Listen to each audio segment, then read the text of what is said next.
So I'm having an issue with this dollar bill acceptor. A couple of them actually are doing the same thing, but it's plugged in and it's getting power, as you can see. There we go. That light keeps coming on, blinking, doing stuff. You can hear the something going on there. It's a click that's trying to do something.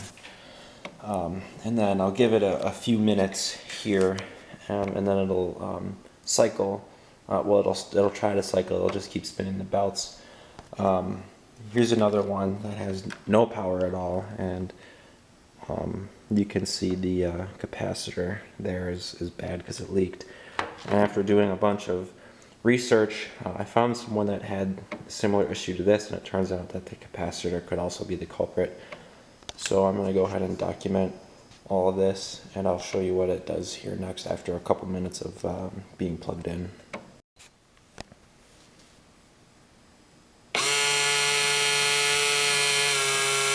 And then after a few minutes, this is what it does. It just spins the belts.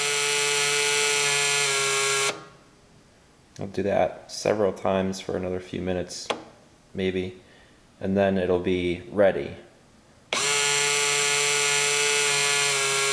As in, these lights will be blinking and it'll state that it's ready to accept a bill. So let's see if it gets to that point too.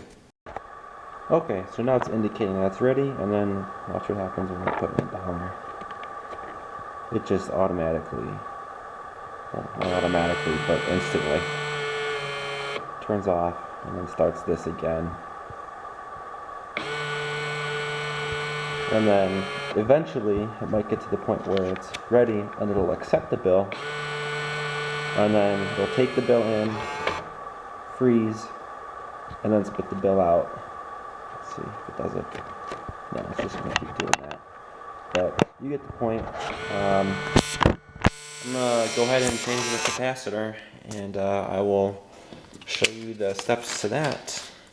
Let's try this one more time. Yep, same thing. Alright, let's move on.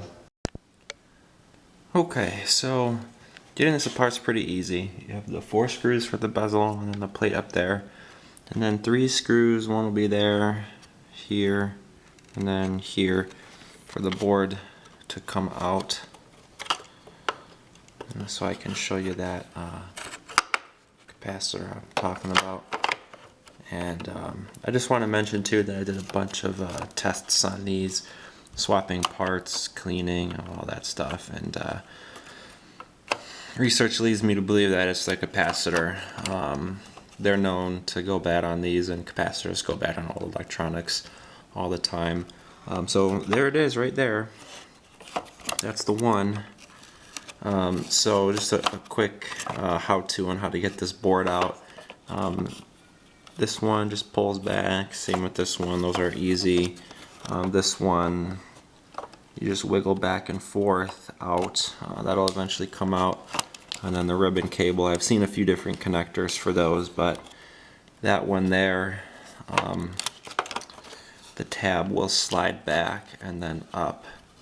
I wish I had a tripod to free up my other hand so I could show you. But I'll show you that. I'll get it out and then I'll show you how that works. And then I've also seen a connector where the ribbon cable just pushes in directly, and that would be from the top. So just pull that out. Yeah, let me get this apart here and I will explain further. Alright, with the board out, here's a closer look at that ribbon cable connector. You can see how that kind of slips up, and then how it pulled out this way too. So there's that. A closer look at that capacitor. Looks fine to me. Not bulged out or anything, but I got 20 of them here. $5 from Amazon.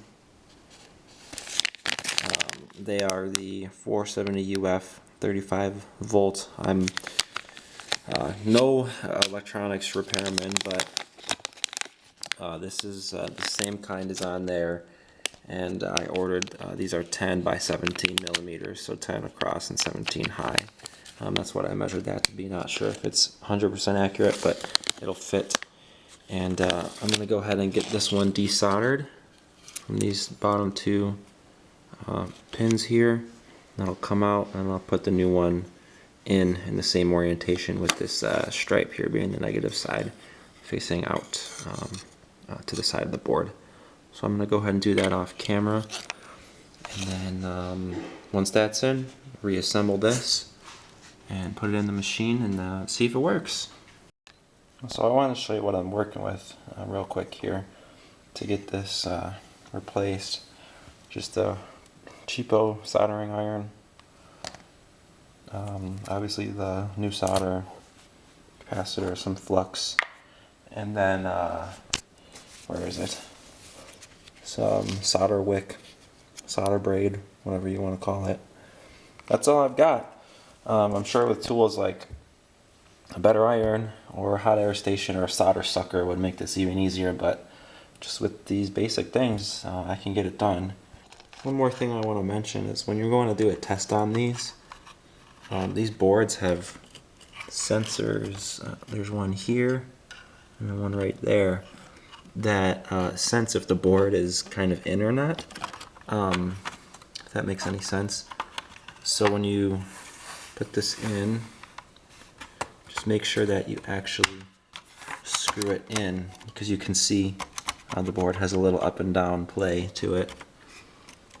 So it'll sometimes not work if those sensors are blocked from not being pushed in all the way. So just make sure you install this one and this one at least before you test.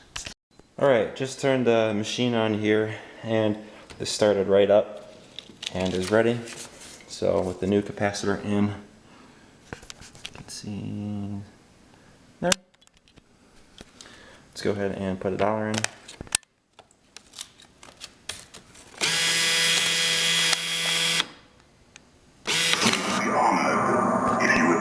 There we go. Machine recognizes it. Awesome. It's ready for another one. Let's see. I don't know if this one takes it any orientation. Yeah, it does. Cool. So there it is. All that was due to the bad capacitor.